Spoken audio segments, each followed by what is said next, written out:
আসসালামু আলাইকুম বন্ধুরা, সবাই কেমন আছেন? আশা করি ভালো আছেন। আমি আজ দেখাবো এই টিভির 14 ইঞ্চি একটা টিভি। বন্ধুরা দেখুন, টিভিতে ছবি চলছে খুবই ক্লিয়ার, কিন্তু এর সাউন্ডের প্রবলেম। এর সাউন্ড আইসি হচ্ছে 2003। সাউন্ড আইসি পাল্টানো হয়েছে, ক্যাপাসিটার পাল্টানো হয়েছে। এর সমস্যা হচ্ছে কি, 5 মিনিট চললে সাউন্ড ক্লিয়ার হয় না, ঘ্যার ঘ্যার ঘ্যার ঘ্যার শব্দ হয়। তো এই জন্য এখানে আমি নতুন একটা সার্কিট বোর্ড লাগাই দেব, 4508-এর বোর্ড সব টিভিতে লাগাতে হয় না, যে আইসি চেঞ্জ করলে হয়ে যায়, ক্যাপাসিটার চেঞ্জ করলে হয়ে যায়, কিছু রেজিস্ট্যান্স চেঞ্জ করলে হয়ে যায়। এইটা সবগুলো হচ্ছে না। তো এখানে অবশ্যই যেগুলো অরিজিনাল বোর্ডে না হবে, সেক্ষেত্রে আপনার এই বোর্ড একটা ভিতরে হেডসিনের সাথে লাগাই দিলে হয়ে যাবে। তো কিভাবে লাগাবেন, কোন জায়গায় কত ভোল্টেজ এই সার্কিটে দেবেন ক্লিয়ার শোনা যাবে, এটাই আমি আপনাদের বলে দেব। তো বন্ধুরা, আমি চেক করার জন্য আমি আগে থেকে সব লাগাই দিছি, এবার আপনাদের বলে দেব। তো এখানে 12 ভোল্টের লাইন দিলাম।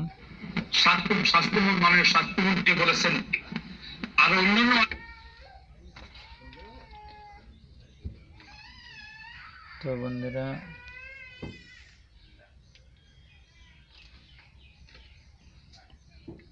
তাই চোখ বন্ধ করে কাজ দেখুন।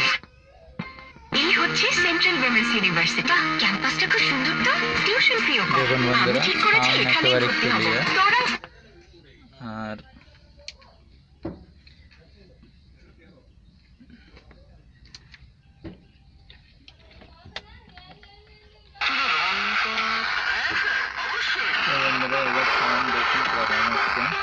তো এবার সাউন্ড দেখুন, এটা হচ্ছে এই আইসি থেকে চলছে। ওই আইসি গরম হয়ে গেলে এরকম শব্দ হয়, ক্লিয়ার শোনা যায় না।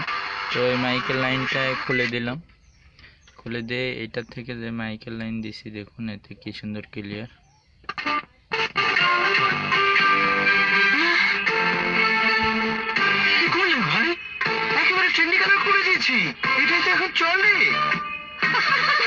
চোখ বন্ধ করে সবার উপর ভরসা করা যায় না। তো বন্ধুরা, এখানে প্রথমে আপনার মিটার দিয়ে দেখবেন 12 ভোল্টের লাইন দিতে হবে। কোথায় 12 ভোল্টের লাইন পাবেন দেখাচ্ছি।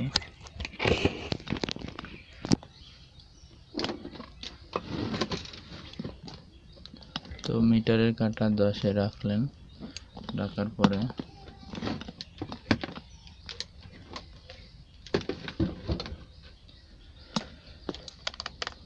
মিটারের কাঁটা 10-এ রাখার পরে এখানে একটা ক্যাপাসিটার আছে। ক্যাপাসিটার এইখানে দেখবেন যে 12 ভোল্ট পাওয়া যাচ্ছে। তো বন্ধুরা দেখুন, এখানে 12 ভোল্ট পেলাম, এখানে প্লাস আর মাইনাস। এখানে ক্যাপাসিটারের গোড়ায় প্লাস মাইনাস দিয়ে দেবেন। এই সার্কিটের প্লাস মাইনাস আছে, যে অ্যাম্বলি তৈরি করে যে সার্কিট দিয়ে, এখানে প্লাস আর মাইনাস আছে, এটা প্লাস মাইনাস দিয়ে দেবেন। আর এখানে হচ্ছে ইনপুটের লাইনটা, শুধু এই ইনপুটের লাইনটা আপনার এই লাইনটা দেওয়ার সময় এই আইসি লাইনটা অবশ্যই খুলে দেবেন। এই আইসির লাইন রাখার দরকার নেই। এখানে যে ইনপুটের লাইন আছে, এই ইনপুটের লাইনটা যেটা এখান থেকে সাউন্ড এতে ঢুকবে, এটা আপনার এই লাস্টের যে পিন আছে, ওই পিনের সাথে পেছনে যে দুইটা পিন আছে, ওই পিনের থেকে আপনার এই অডিও সিগন্যালটা পাবেন। মেন আইসি আছে, মেন আইসির থেকে এই লাইনটা এখানে আইছে। আপনি এই তারটা এখানে ঠেকাই দেখবেন, টাচ করে করে দেখবেন যে কোথা থেকে লাইনটা এতে যায়। এতে লাইন টাইন সব দিয়ে তারপর এটা চেক করবেন ডিশ লাইন দিয়ে। তো সিম্পল একটুখানি। এবার আপনার এখানে স্পিকারের লাইন আছে, দেখুন এখানে সব আউটপুট লেখাই আছে। স্পিকারের লাইনটা লাগাই দিলে হয়ে যাচ্ছে। তো রিমোটের থেকেই সাউন্ড কমবে বাড়বে সব কিছু হবে।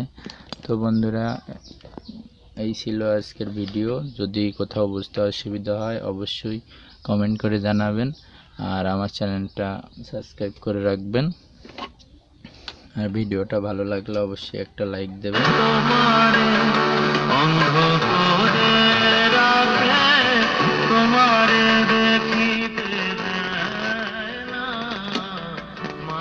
তো বন্ধুরা, ভালো থাকুন, সুস্থ থাকুন, ধন্যবাদ। গ্রেফতার করা হয় কিন্তু বিচার হয় না কেন, সেই প্রশ্নের উত্তরটা যদি দেন। দেখেন, ব্যারিস্টার মাহবুদ্দিন